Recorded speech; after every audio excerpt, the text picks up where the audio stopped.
dhe ato kombëtare, po vetë në qytet, qytetarët e pa angazhuar kur s'kishin bërë protesta, derisa bën para 6-7 muajsh pensionistët atje protest për kushte çnjerëzore. Aty thash, nuk i kemi dhe aq punë të mirë me kryeministrin. Si është ndërkohë, jo vetëm pulsi, po edhe qasja, se përgjithsisht kanë qenë goxha konservativ Gjirokastritët. Shiko, për një kuriozitet, sidomos zona rurale, ka një shpopullim të tmerrshëm dhe të vjen keq. Në çdo shtëpi që takojmë njerëzit kanë mbetur vetëm moshë tretë. Rinia është larguar. Dhe ndjehet dhe në Gjirokastër, domethënë ka një mungesë gjallërie për shkak të këtij lloji shpopullimi që ka ndodhur në përgjithësi në Shqipëri. Por Gjirokastra ka një problem tjetër që ndërkohë kanë mbetur pa një sër institucionesh që ju japin shërbime njerëzve. Për shembull, Gjirokastritët detyrohen për çdo çështje administrative të shkojnë ta zgjidhin në Lushnjë. Në Lushnjë. Gjykatat e apetit, gjykatat e apetit në Tiranë, arkivat në Fier. Drejtoritë arsimore janë më këtu. Dhe njerëzit sotollaten nga një qytet në tjetrin, është problem i madh, domethënë që ka shkaktuar një jetesë pa shërbime në këtë goxha qendër qarku kështu. Gjirokastra është jo vetëm qendër qarku, po duhet të ishte edhe qendër e jugut. Por Gjirokastritët ju thash, për një çështje administrative, për një gjop duhet të shkojnë në Lushnjë. Megjithatë, zoti Ristani, që kur them zoti Ristani, nuk e di pse kam një refleks për bërë pyetje për administrimin zgjedhor. Tani për Gjirokastrën e para një pyetje konkrete, funksionon më mirë patronazhimi apo krimi? Është më i rrezikshëm. Në raport me zgjedhjet. Po sigurisht. Në raport me zgjedhjet. Në raport me mënyrën se si po sigurojnë vota Partia Socialiste, se ky është shqetësimi.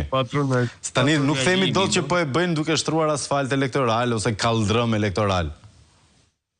Jo, patronazhimi, për shembull, dje takova mësues që ishin të frikur, po i merrnin për në miting ke Rama.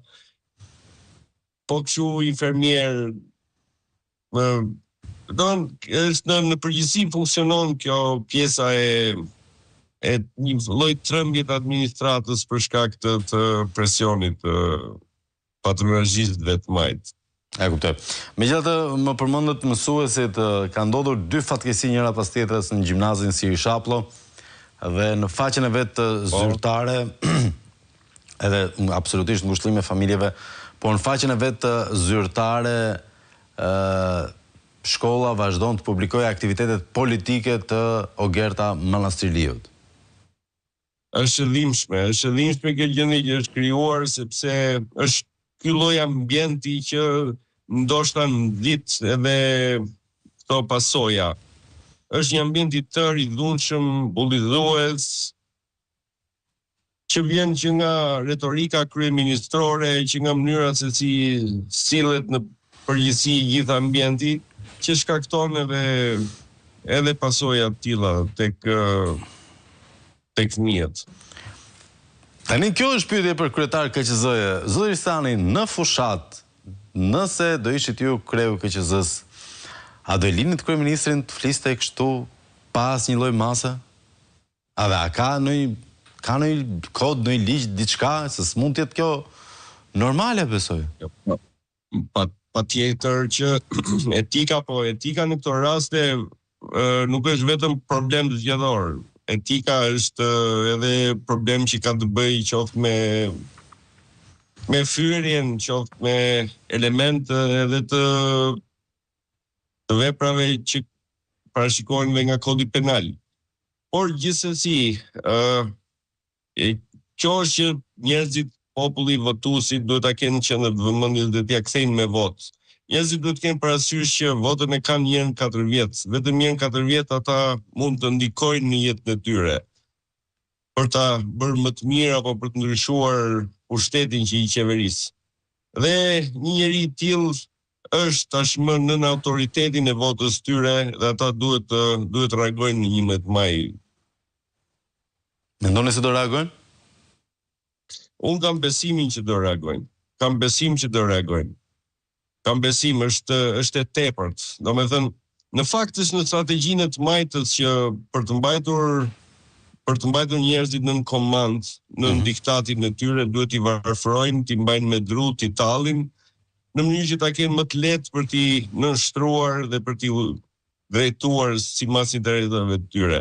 Dhe e majta këtë e ka bërë gjithmonë. Domethënë shqiptarët i ka varfruar, kujtoni që vetëm vitin e parë të pushtetit Ramës ka arrestuar 38.000 vet brenda vitit.